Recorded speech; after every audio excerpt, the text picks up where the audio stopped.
Hello and welcome to Property Women's Woman in Focus for December 2016. And tonight we're going to be talking to Nikki Tranfield, who is going to be sharing with us her journey, which pretty much tonight is going to summarise what her 2016 has looked like. So welcome, Nikki. Thank you. Well, I'm happy to be here. Oh, good, good. Well, we're looking forward to hearing your story. So what I might do is just then run through a little bit about yourself. Well, no, I won't run through it. You run through. Tell us a little bit about Nikki Tranfield. Good question. Well, Nikki Tranfield turns 60 in about 3 days' time. I think it is. No, 50. What am I saying? 60. Gosh, that's a good one. I moved out here from England. You can probably tell by my accent. About 18 years ago now, 98, I think it was. And I'm settled here. And yes, read a lot about property, done a lot, no, not done a lot, just read a lot and procrastinated, and then finally did the Brilliant Diamond course. Was it last year? I think it was. It was split over 2 years, I think. And that was really the catalyst, that and another course, for me to get on the property wagon and stop procrastinating and start doing something, really. So that's probably me in a nutshell, I think. And it says charity bike rider, Nikki. What's that about? I blame a certain person for that. It shall remain nameless, but I think you know who he is. No, look, the charity bike ride is something by a it's for children in Thailand. It's a charity called Hands Across the Water. And every year they hold bike rides. It's 500 kilometres, I think it is, in Thailand over 5 days, about 100 kilometres each day. And I don't know, maybe I was a bit insane. I'm not actually a cyclist at all. I barely got on a bike. I said, yeah, I'll do that. That sounds like fun. So I'm not too sure why I thought it would sound like fun. I've been very fortunate to join up with another wonderful property lady, Bernadette Jansen, and join her team.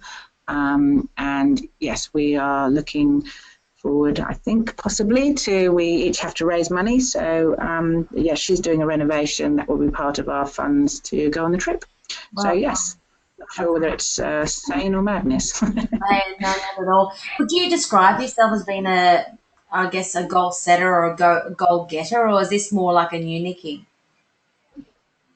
No, I've always done goals. I haven't always. I've always tried to set goals. I haven't always been as focused as I am currently, I suppose.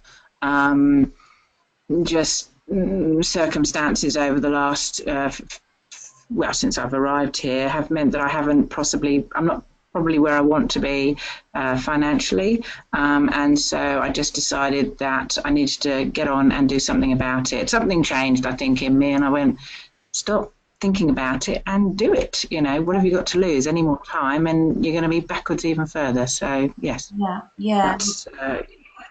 I do tend to be goal focused when I need to be. I haven't been for a while, but it is in my nature. Yeah, good. Okay, that's good. So just a little bit about your, investment history. Do you want to just talk through, what your property portfolio looked like from a young age? Yeah, sure. When I was in England, left school and got my first job and wanted to go and rent a property with a girlfriend. My father said that there was no way I was going to waste money on rent and that I should buy. So, you take your father's advice at that age. I did that. Unbeknownst to me, within a year, possibly, I think, I'd gone through... that's right. The interest rates basically skyrocketed from whatever they were, 7-8% to 16-17%, I think it was in England. And also at that time in England, there was tax relief on your mortgage.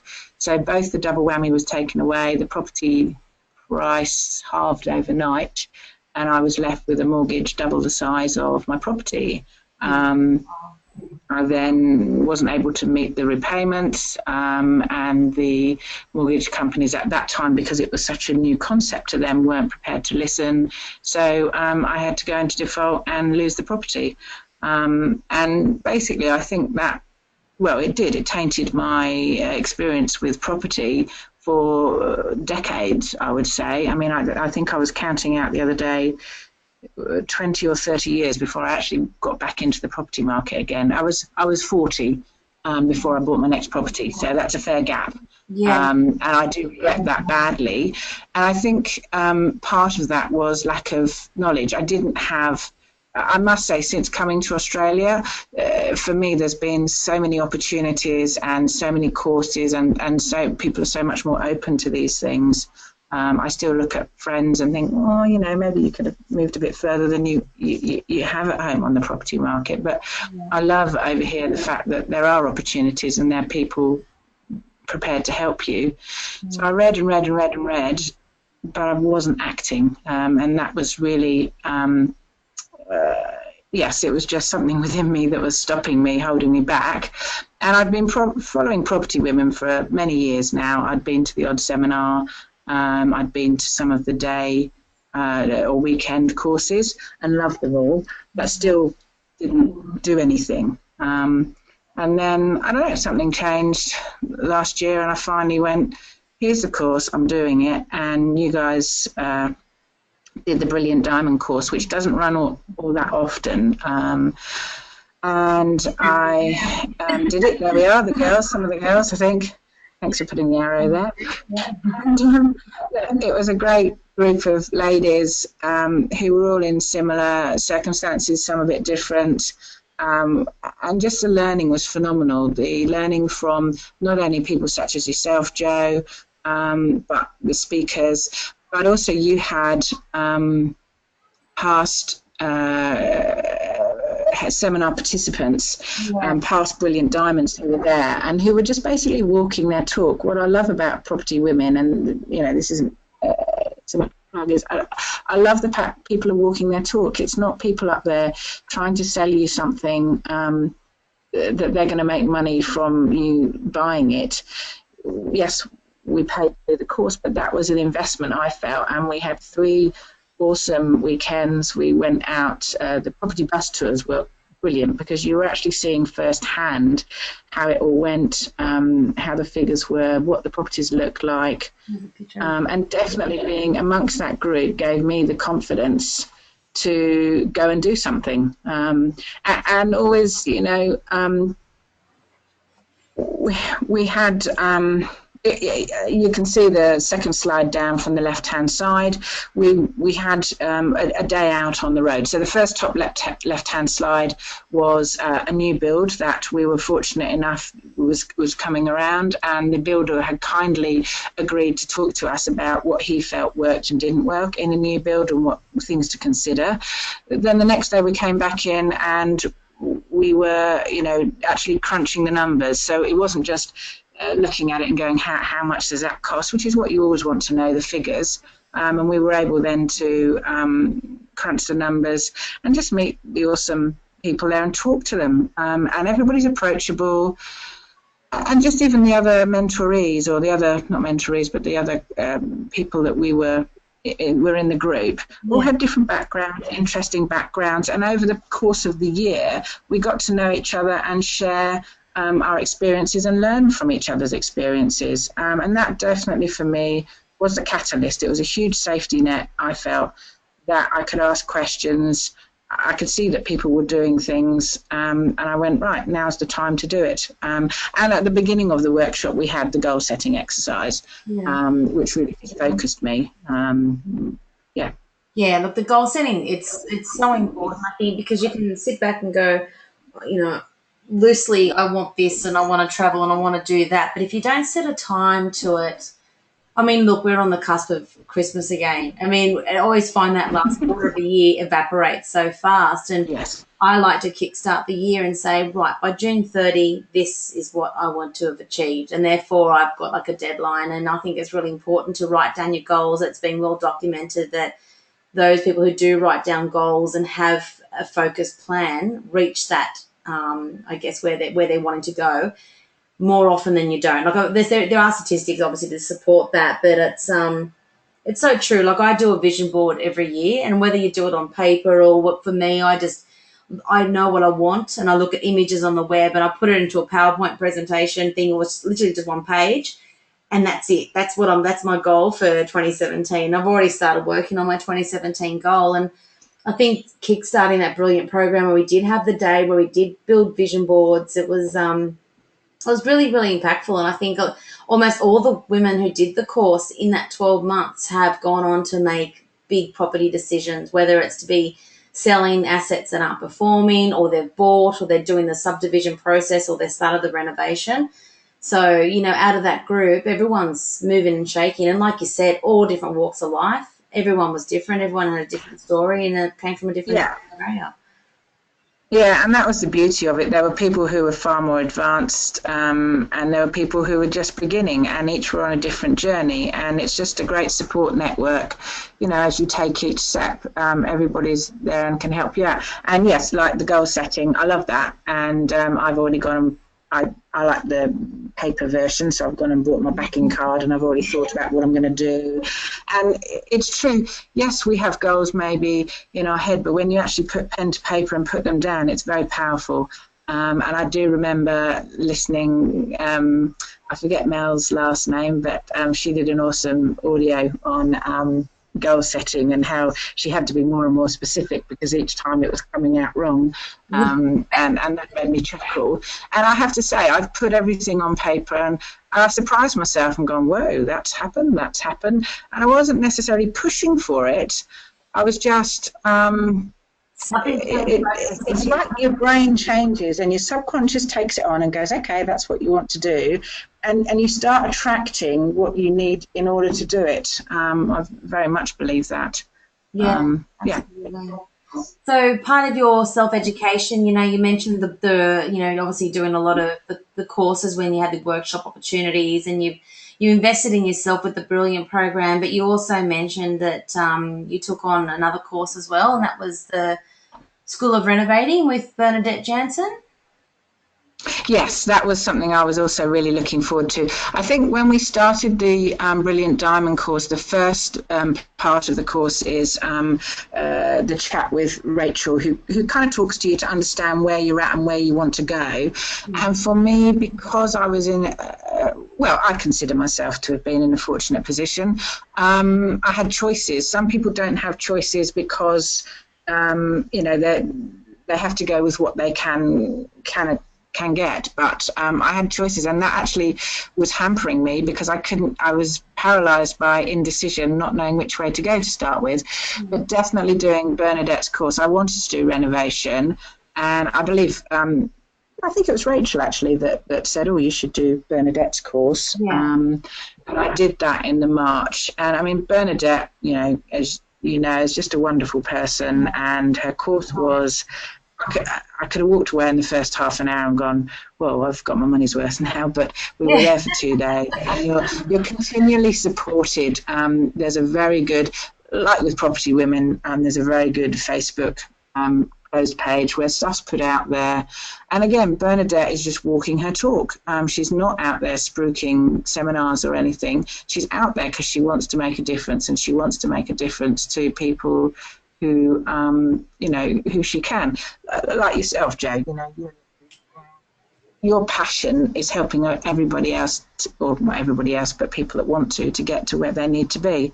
So Bernadette's course for me, I hear about renovating, I haven't got a clue how to do it. And she takes you through the steps from research through to completion, basically. And with her course comes a massive amount of video workshops that you follow on afterwards, and also systems. She's very, very good at systems and systemizing everything. And that to me was awesome. And the fact that she walks her talk as well. She certainly does. Yeah, she's spoken with Property Women a number of times. And I know you've mentioned Rachel a couple of times, Rachel Barnes, who is the property mentor for Property Women. Yeah. I guess having that combination of a mentor in that capacity, but Rachel will also say, okay, this is what you want to do, this is where you're headed, I highly recommend you speak to these people. And Bernadette is one of those people that will she wants to see her pupils succeed, she wants to see it through, she loves before and afters, incredibly supportive. And for anyone who hasn't actually seen or heard from this Bernadette Jansen before, School of Renovating.com, you can look them up, and they offer like free, I guess, half day events, or it's a handful of hours where you get a bit of a taste test of what that course is to offer, and that's run Brisbane, Sydney, Newcastle, and also in Melbourne. So definitely get onto that. I know she's got a number of those. I think she might even run them quarterly. So definitely have a look at that website. And I know Property Women, the women we know who have gone through her course have just raved about it, because she has a manageable number of people in her class. So she gets to know everybody's, I guess, what it is they want to do, and help propel you to that next step as well. So that's really important. So at this point, Nikki, this is 2015, 2016 overlap. You've done a program that's sort of seen you with property mentoring and education. You've, I guess, gone into a more of a heavy focus onto the renovating. So the next step for you? The next step for me was the lovely Judith, and I had been talking to her, and one of our workshops in the Brilliant Diamonds had been a bus tour around Newcastle, and that had really inspired me, because I thought, look, that's not too far from where I live. I live in Sydney. It's doable, prices are doable, and you can just see Judith's passion. Again, that comes through. She's, again, walking her talk, and she got to a point where I think she many years ago couldn't buy anything else, because you reach your limits every now and then and have to wait, and she couldn't wait. So the answer for her was to start finding property for other people, which is what she does. So yes, it was a conversation with her. In actual fact, it was a conversation with her to say, I've done Bernadette's course and I've decided to look for something local. I'll come back to you later. And in the course of the conversation, Judith said, I've got something that's coming to market actually that might just suit you. And so we discussed it and we thought about it. And Judith sends you like a back of an envelope kind of costing in an email and documents. And yes, within a few weeks, fairly short weeks, we had bought this property here, which is in Mayfield. And again, it was Judith's encouragement and help, and you could talk to her and understand. I've not done development, so I've kind of gone down a side road. So this property I've bought, it's on a corner block. It's currently tenanted. It was tenanted when I purchased it. And the strategy is to get approval for 9 studio apartments in a boarding style house, and get that through council. Currently, that is, I've just had in the last week, most of the paperwork, the drawings, all the different parts of development have come through. Yeah. And yeah, it's very exciting. At this point, Judith just says, take each phase as it comes. In my head, it's get the DA, flip it to a builder. But, literally a conversation I had earlier this week with her, she's kind of saying, hold your horses, just see how it goes. It could be a good one to build, and then if you've got 9 different incomes coming in. I mean, my long-term strategy is to buy investment property to pay down the mortgages in order for them to be sufficiently positively cash flowed so that I can replace my current income. Sure. I don't believe that the superannuation will achieve much for me on the basis that I was self-employed for many years here before I went employed. So as a self-employed person, I never really put any interest into superannuation at the time. You didn't have to, so I didn't. So I've got to rely on other means. But I mean, the exciting thing for this was, for me, I put down the 20% deposit and it was cash flow positive for me with the tenant in it.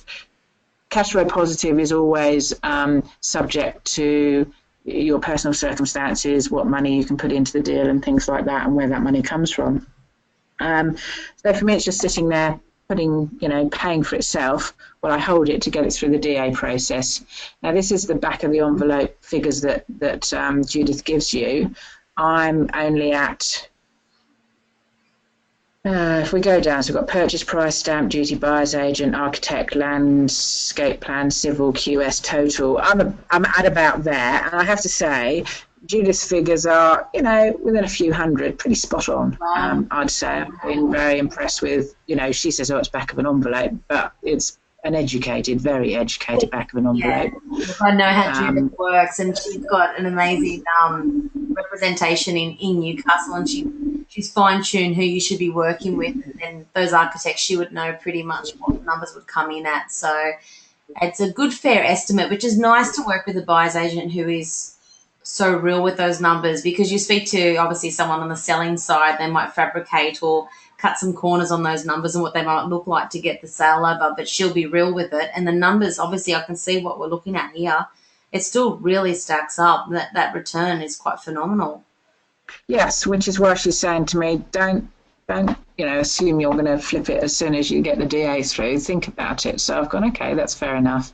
And with Judith, she helps you every step of the way, and she buys it as if she's buying it for herself. You can talk any issues through, and she comes with the most amazing network. I mean, I would never have known architects up there. This particular property, I'm learning at the moment. It's a huge learning curve. I've never done small developments at all.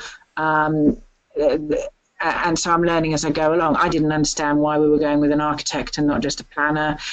And it's because it's a 9-bedroom boarding house, effectively. It's just a little bit outside the box. Yeah. It's still compliant development, so it was better to go with an architect and pay the extra money, was felt. And, the person she's recommended is great. And she has a team of builders, so a team of other people. So she has a builder, a great estate agent who I've used and who has been awesome. And the builder, I got the QS report literally last week, flicked it at Judith, and she flicked it to the builder, who looked at it and went, yeah, that looks about right to me. So, she's enabling me to check things as we go along. I've not done this process at all. So, I'm open to making mistakes. I'm going to make mistakes. I'm less nervous than I used to be about making mistakes. I've already made some mistakes, some smallish ones, and I think, well, that you've got to accept. I was talking to somebody the other day, and they said, oh, I don't want to make a mistake. And I think with property, you just got to go into it and just know that you will make mistakes. Nothing horrendous when you've got a team like Property Women or Bernadette's team behind you. And yeah, you're going to make small mistakes, and you just learn from them. And I'm learning heaps as I go along, which I enjoy. It's just the sort of person I am, I suppose. I do enjoy learning and continuing that. So that was the first property. So I go off to England to see family and friends and come back and go, well, I think I need to buy another one now. And so I just called Judith up. And at first we were talking about a different property, and then this one came on the market, and she went and had a look and went, well, you have to buy this. So she put in an offer. I went, okay, yep, fine. Put in an offer, which was immediately accepted, which I think shocked Judith more than me, because she knows the market. I don't know the market. And so I was just very, oh, yeah, well, whatever. And so, yes, we've bought this one. This was a minor renovation internally, so certainly nothing like you do with Bernadette, with the aim of the backyard is big enough. So, yes, this shows, the top photograph shows what it was like when I purchased it. It was the lady that had lived in it had gone into a nursing home. They had built this home, or her husband had, and they had, I think they had 6 children in it. So, it was a huge family home. And you just felt that when you went into it. It had a nice energy about it. And yes, so I did a very basic renovation, again, learning. And this was a huge learning curve for me, because Bernadette is very much research, and because I'd come at this property left field and not really thought about it, I realised I hadn't really done my research. I had no idea what colours I was doing. I had no idea what I was doing. I remember kind of buying it and standing in it and going, oh, okay, so now we've got this property, we've broken all the rules. And I hadn't, because I'd used Judith, and I know that, we'd stacked up that side, but the renovation side, I was like, whoa, what am I doing here? So what did you do to the house? Well, basically, and again, this was a learning curve. Judith had a builder through to look at what we went through it and discussed, and what she advised, which was a good point, was go through it with the estate agent who is going to do the rentals, to see what they think you should do to it and what you don't need to do. So if you're looking at this picture, you'll notice that the fireplace has been removed, the gas, because it wasn't working. His advice was anything that doesn't work, take it out. That's the same as below the new air conditioning unit was the old air conditioning unit, and his advice again was just take it out. Isn't that funny? I hadn't even noticed that. I've been looking, comparing the photos about what changed. I can see obvious changes, but I hadn't even noticed that. You wouldn't. And again, so they came through and quoted, what we agreed on what needed to be done. One of the rooms, I should have given you a floor plan actually. One of the rooms they had was it was a 3-bedroom, and they'd taken it down to 2-bedroom to get make the kitchen diner lounge kind of thing. We put it back to a 3-bedroom. Basically, I just painted it throughout, ceiling, sides and floors. And there's another funny story in that through Judith, I have a wonderful mortgage broker. Well, this is the backyard, yes. So this is awesome. Usually photographs kind of make things look bigger than they are, but this garden really is this big. In fact, it's bigger than this. It comes this way. So the intention here is to put, originally I thought I was just putting one house in the backyard. It's not a battle act, but by putting a house in the backyard, it's the back of everybody's yard, so you're not kind of overlooking anybody or anything. Then Judith spoke to a planner, an estate agent, a builder, and they all said, oh no, you should be putting 2 in here. Okay, fine. And then literally I got the plans last week, and the plans have been, and even a town planner I think she consulted with and went, no, you can put it in here. So Judith's mantra is always, best and highest, as in go as high as you can legally and make the best use of the land that you have. So plans have come back for 2 3-bedroom, I get confused, townhouses. So basically they're joined by their garages in the backyard, which I just need to look at in the next day or two and sign off on. Wow. So that's very exciting. Yes, because, and I was very much, and it's funny, I come at it and go, if I lived here, would I want somebody to put that in? And I was very much, we're just going to do 1, I don't want to do 2. But when every expert that Judith consulted independently came back with go for 2, go for 2, go for 2, I thought, well, I've got to listen to the experts here and I'll give it a go and go for 2. So look, the other part of this deal is Judith comes with an awesome mortgage broker who has helped me, who is also doing her own renovations, so she understands what we're trying to do. Learning curves on this one. You can't do it all. I thought I could do the painting, and I could do the painting, but I pretty much work full-time, and to get to Newcastle was getting increasingly difficult. In the end, I was taking Tuesdays off and bombing up the motorway at the early hours of the morning, painting for a full day and coming back again. So I bit off more than I could chew. But would I regret it? No. Would I do it again? No. But at least I know when I get a painter's quote, I'm not going to go, how much? I would be more appreciative of what they might say. And again, look, we ripped the carpet up. Possibly I would have painted first, then ripped the carpet up, because then you don't have to worry about drop sheets and stuff. It was the builders that actually said to me, these floorboards look like you could polish them. I would never have polished them in a million years. The estate agent said to me, if you don't have to put carpet down in a rental, don't. So, get them polished. And it was, I don't know, $200 or $300 difference in price between a carpet and floorboard. So that was a no-brainer to me. I do remember going in after it had been done, and it was like, wow, that looks amazing. I hadn't done any of that before. There's a lot of stuff. It was a very cosmetic renovation. There's a lot of stuff we haven't done because we feel it'll be a 2-phase pitch. So to start with, we'll get the development happening, and possibly when that happens, I'll either reduce the rent and the tenant will stay, or they'll move out. If they move out, if the numbers stack up, as in it increases the value of the property, I will probably renovate the kitchen, which wasn't touched at the time, and do things. But I'm very much now thinking, I'll speak to somebody.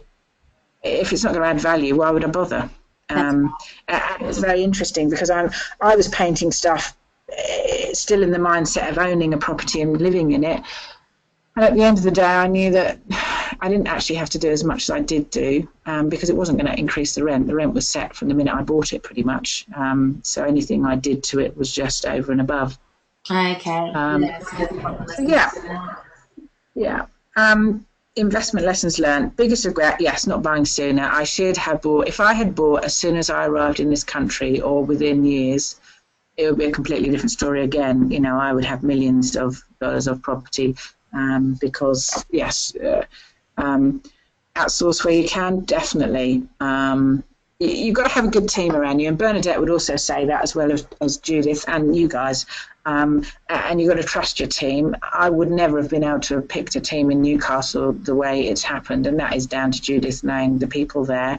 And it's getting connections and building those up and asking around amongst your network. Do you know anybody who does this in Newcastle? Do you know anybody who does this in Sydney? And people will come back to you pretty quick. Yes, understanding the power of surrounding yourself with the right team, definitely. I trust all you guys implicitly. I know you're all walking your talk. You're not trying to sell me product. And you've all been there, so you have empathy.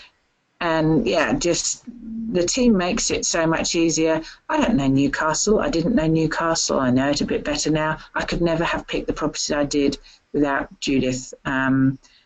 And the same for other aspects. I've got an architect now who I trust, and they're doing the right thing. So yes, definitely with a great team. And education, well, what can I say about that? But you can never have too much education in my book. It's definitely something that I love, learning and learning new things. You can get educated, but it doesn't mean you have to do the work, but you need to know what to ask of people, what to expect of a service. So, you know, you may never pick up another paintbrush again, but now you know the caliber of finishes that you expect. You understand the quotes that you might get, or understand why. Yes, it's a lot of an app, but these guys will be in and out within 4 days instead of, 6 weeks of Tuesdays when you could have done it, and 6 weeks of rest and all the other, all that other time. And, everyone's like that in the first couple of rounds. It's unfortunately that until you've got that perfect cookie cutter thing going on, I think we all make mistakes. It's just having someone like Judith on your team might mean that mistake's $200, not $20,000 when you're doing a development. Yes, very much so. It's a much more, it's much more palatable. And definitely you talking of cookie cutter reminds me of one of Audra, the mentor, well, not the mentor, but the other lady who'd done it all before. And she'd just gone out there and done things until she'd found something she liked, like this, and she'd just cookie cutted. You don't need to keep reinventing the wheel. There's plenty of stuff out there, and that surprises me. I think you can often come from a mentality of scarcement where, I can't tell anybody about this because of this, or what if somebody else buys here? But there's always deals out there. You just need to know how to find them and who can find them for you, and how to work around problems. One of the greatest things from the other ladies is learning problem solving. Definitely on the course, the Brilliant Diamonds, it was very interesting to see people going through developments who came up to problems and how they resolved them. And Bernadette is another example. She always amazes me how she resolves issues, and she just seems to, she takes it like a duck to water, whereas other people might be going, oh my giddy aunt, what's happened there? For her, a property that she's renovating, she's not able to get approval on whatever she wants to do, she's Airbnb'd it. So she's making money, and she's found a solution to this gap that could be costing money. Yeah, absolutely. No, I know. I've actually heard Bernadette's Airbnb story, and it's quite astounding when you know the area that she's talking about. You're like, wow, amazing. And for those of you who don't know Bernadette, she's a mum of 4. She's now a grandmother of 1. She's just, she's a go-getting machine. And now what I love that her thing now is she's helping her kids renovate property and then that profit to get themselves into the property market on their feet, which I think is what a beautiful gift to be able to give your children, not to fund their future for them, but to help them get to that point. So they are doing the work with their mum, but their mum's delivering them that sort of, that outcome, and I think it's awesome. Nick, it is. Yeah, what are your long-term goals then? Okay, long-term goals would be to at least have school holidays off in the short. There's lovely things that come along as working parents, and you go, oh no. Look, long-term goals is to drop down to, say, 3 days a week. I do enjoy working, but it would be nice to be able to, as you say, stop and smell the roses. And that's something that definitely Audra, every time she did a development or something finished, she then, set aside a bit of money, maybe a few hundred, maybe a few thousand, and treated herself or her family because, they've gone on holidays together and they've done different things. And that's definitely what Bernadette does, is at the end of things, she stops and smells the roses. And that's important because what's the point if you can't? For me, I do it so that I can help other people eventually, and have time to spend with family and friends. That is very important for me. Yes. Development is a tool for getting there. Yes, very much so. And I really like it, actually. It's not as scary as one might think for me. And I like it because it suits my lifestyle at the moment. I'm busy working. I don't necessarily have time to pull a renovation together. But I do have time to read paperwork, read documents, and deal with things as they come along for the development side of things. So that does interest me, and probably just other areas. It doesn't worry me. It's a game, and it's a game that I think I will enjoy playing. Maybe. It does. What's the word for it? It's done well, there's some big dollars to make in development, and I'm not talking about your crazy, high-rise stuff, but it's, like the property you're sort of sitting on for now, but you could sell that with DA and never lift a finger more than just paperwork shuffle. There's time and there's dollar investment, and obviously a little bit of stress when it's all new to you, but you let someone else go and do that, but they'll pay a premium because you've got the work that far. It's quite extraordinary. Yeah, it may not be the top end dollars, but for me, I only need to do one of those a year, and that I'll be very happy. Thank you very much. Yeah. Absolutely. So yes, but again, it's interesting. People say, "Oh, you're excited." I am excited, but for me, the real excitement will be in the final sale price. As to what I achieve, then that will be when it feels real. At the moment, I'm just on the journey, which I'm loving. I'm now going, can I have joint ventures with people? I want to do more of this, who can I get together? Buy some more Julius properties. Yes, please. So, I love this slide because, Nikki, that's you in your kitchen of your renovator, and that's another Newcastle bus tour, which Property Women put on in October, and we had, I think it was 36 women on that bus. And wow, it's huge, yeah. It was a big group, and your property was on the radar because you're sort of still probably past your midpoint of doing the renovation, and you've sort of gone that full circle now where you are the mentee to mentor, and I think that's, it's really lovely, and I don't think people or women recognise how much they learn on their journey, or they don't, beat their drum sometimes and say, look what I've done. And I know Audra Tracy's one to pay it forward. She did the Brilliant program some years ago, and it's propelled her. It's propelled where her and her husband are today. And she also did the Brisbane bus trip, and then took us through what she had done in terms of developments, and taking, as you mentioned, the cookie cutter approach to her developments, because works on number 12, it might work on number 16. Let's do it number 21 as well.